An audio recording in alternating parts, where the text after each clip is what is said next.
Hi friends नमस्कार जय जगन्नाथ। मु जड़े ब्लड कैंसर पेसेंट आपण को मोर वीडियो माध्यम रे किछि हेल्थ अपडेट दवा पे चाहूँगी। तो आपण मानक मु मोर पूर्व वीडियो रे जनईथिली कि डॉक्टर मते कहिसेंती ट्रांसप्लांट करिवा पई।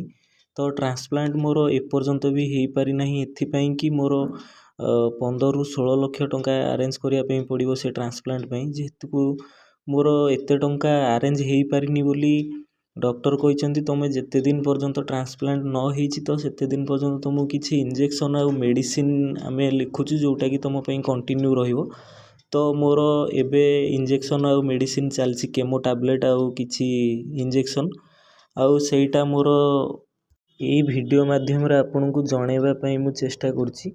आउ आपण माने बहुत मात्रा रे वीडियो को शेयर करंतु आउ आपण माने बहुत भल पाइबा दियंतु आउ भगवान को पाखरे एतिके आशीर्वाद करंतु कि मु जल्दी सुस्थ हो जाए आउ पुणी थरे कैंसर फ्री हो पारे।